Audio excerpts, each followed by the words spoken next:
suffering and becoming successful as a result of that. This is Henry Vargas, and I want to thank you for watching this episode of Henry's Lab podcast.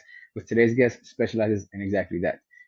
She's an author of a best-selling book on Amazon, which you can find from unknown to unstoppable.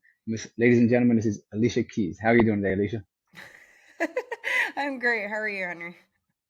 Glad to hear that. I couldn't be any better, but somehow you managed to make it a little bit better. So thanks for taking the time to be on the show. I definitely appreciate that. Why don't we start with giving us a little bit of idea of what you currently do and your business at this point in time?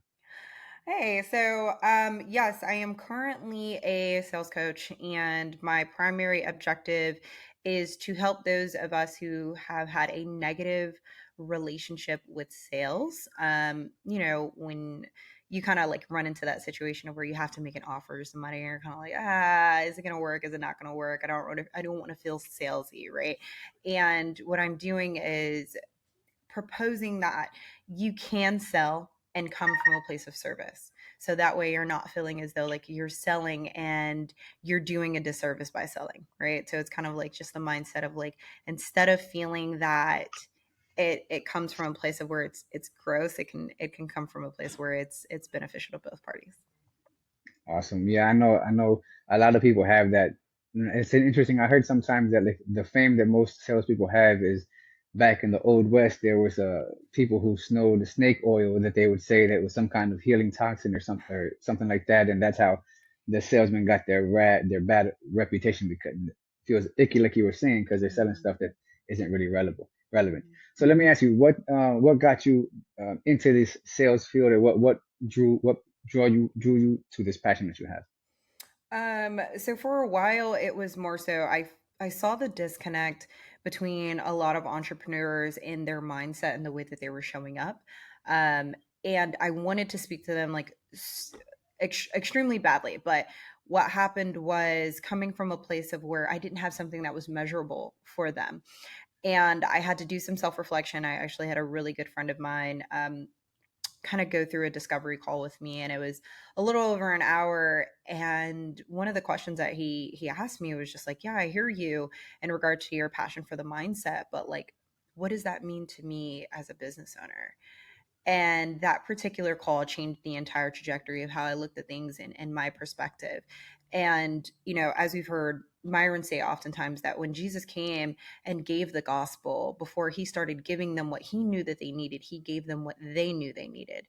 And that was a pivotal moment for me, was to figure out 100%. I know that you may need some clearing up, or some clarity regarding your mindset, but what are one of the biggest areas of opportunity for business owners? And it was sales. And that just so happened to be something that I had been doing for years unconsciously, to where I was successful in that aspect, but there were so many more things that were implemented inside of it that allowed me to be successful. So I decided to just, come into a space of where I'm like, okay, cool, I can teach you this measurable thing, but I'm in the midst of it going to work on what I know needs to be work on underneath the layer.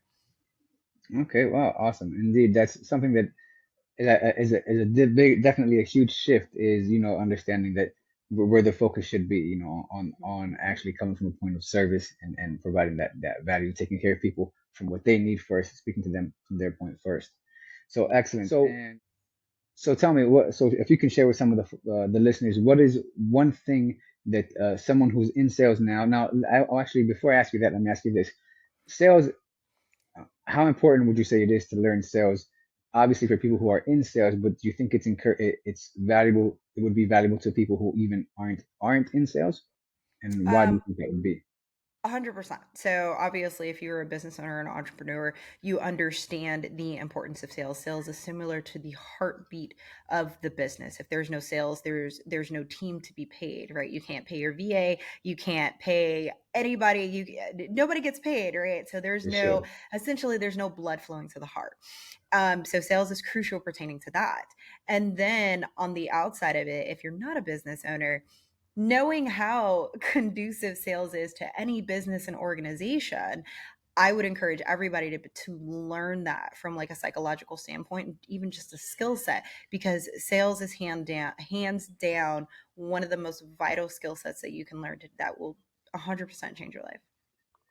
I agree completely with that. I know that I've seen it on myself in some previous work that I'm doing, how using the right wording and using the right, focus, just really coming from that point of service and understanding that people don't care until you need to speak to their ear first so they can know what's going on in their mind.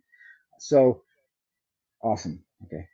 So so let me ask you something because I do see that you are. I've seen some of the videos you make on Instagram, and they are some of the best videos that I see. They're all very practical, and I love how dynamic you make the training, the learning with the fill in the blank words, and it's almost like you take a very fun game type feel to it.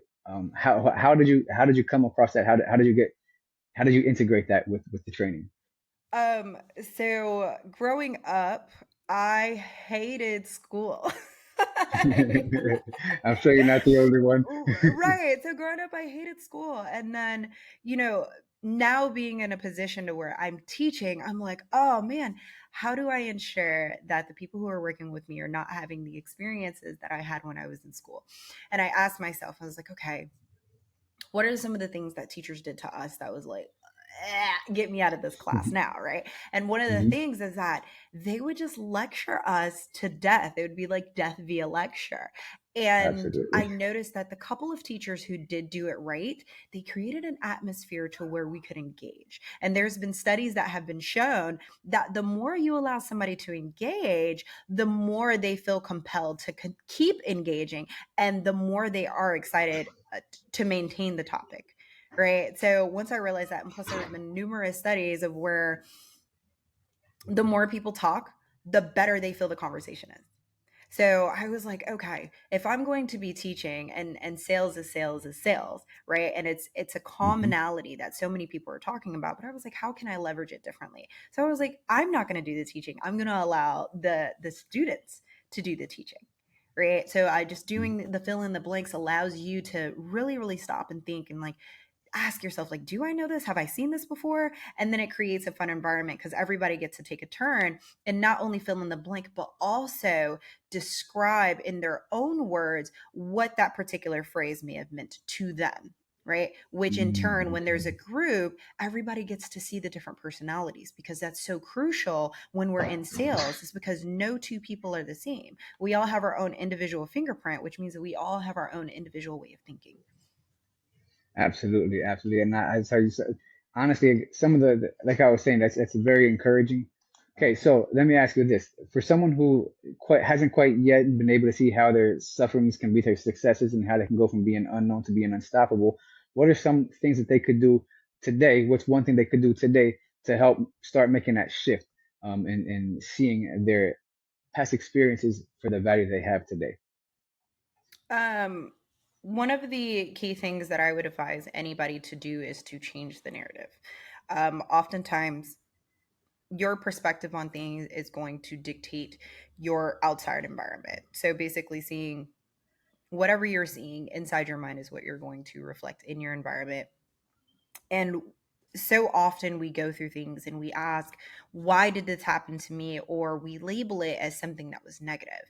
And what I submit is that everybody, instead of saying like, why did it happen to me, to then switch that narrative and say, what can I learn from this? What is the opportunity here? How am I going to grow from said scenario? And honestly, that little pivotal shift will make such a big difference in regards to kind of how you walk into situations that may not be the most beneficial to you, or how you even reflect on prior situations that at one point could have been a negative and now you see it as like, oh wow, this is now an opportunity that I've been able to grow from.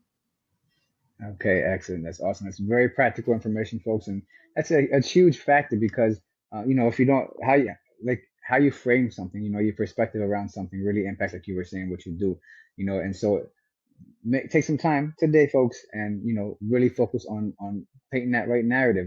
Take a look at the things that have maybe not been the best situation for you, but see how what value you can extract from them either way. So let me ask you this: for someone who now has gone and spent the time and looked at their past and painted a better narrative, so that they can see more value in what they've gone through, and let's say they're inspired now, motivated enough now to actually try their hand at sales, because like you mentioned earlier, sales is a skill set that applies universally, right? And everybody should learn how to sell, particularly if you're already a business owner or plan to be an entrepreneur or business owner, because communication is very important. And so, what would be some of the first things? So obviously, like you mentioned with the uh, first part about framing it correctly, framing the narrative correctly in general for your past experiences, would you say that it's equally important? And what would be the right framing for sales for someone who wants to get started in sales? And because we know that our what we truly believe really affects our disposition when we sell. And so, what would be? Do you think that it would be just as important to frame that for someone who's getting new into sales? And what frame would you recommend that they put around sales? Well, for anybody who's considering stepping into sales, I would always advise to not step into sales if they are going in from the standpoint of wanting to make more money, right? If that is Okay. your sole entire purpose or premise behind stepping into that industry, I would 100% not do it. Why? Because the prospect or whoever it is that you're speaking to is going to feel that energy. At the end of the day, we process energy much better than we process words. So, whatever your intentions are, that's going Absolutely. to project into the client. So, if you are not going into this industry from a place of service and to genuinely give and care for that person, this is just not the space for you. And that's oftentimes the mistakes that a lot of salespeople do when they come in. They hear about the copious amount of money that can be made, right? But then they step into it and that's all that's in the back of their mind. And then they constantly run into resistance when it comes to their prospects because they're not speaking to them, they're not asking them the right questions, and they're not in alignment with genuinely taking care of that person. That's a great response, and you mentioned something that as I'm such agreement with is the alignment that's necessary, right?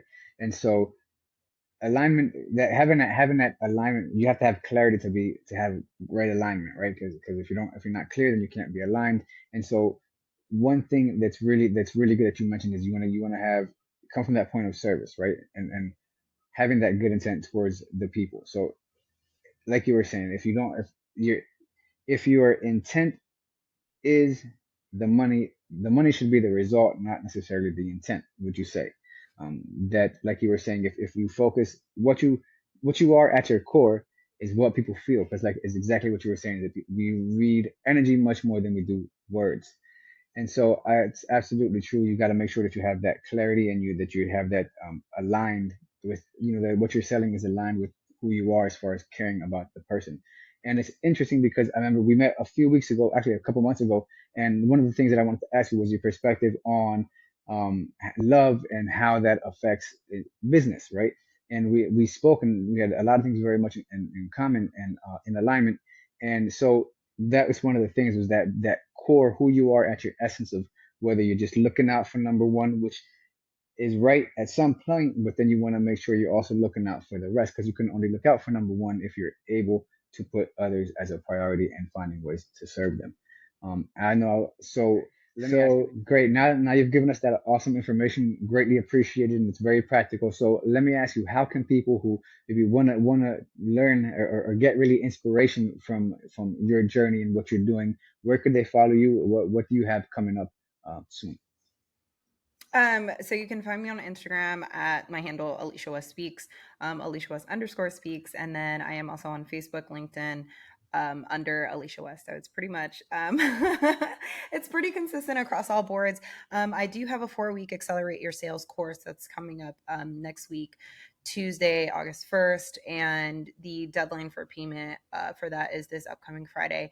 And in this course, we're going to go over the psychology of sales, right? How to separate yourself from every other salesman out there and the true dynamics of what makes people buy, right? Understanding human behavior, how to create an environment to people where people want to buy, and you can eliminate the opportunity of sales resistance, which comes about in the way that you position yourself in the call, as well as the types of questions that you ask, as well as objection handling. There'll be some role playing, and yeah, it'll just be a great time. Awesome. Now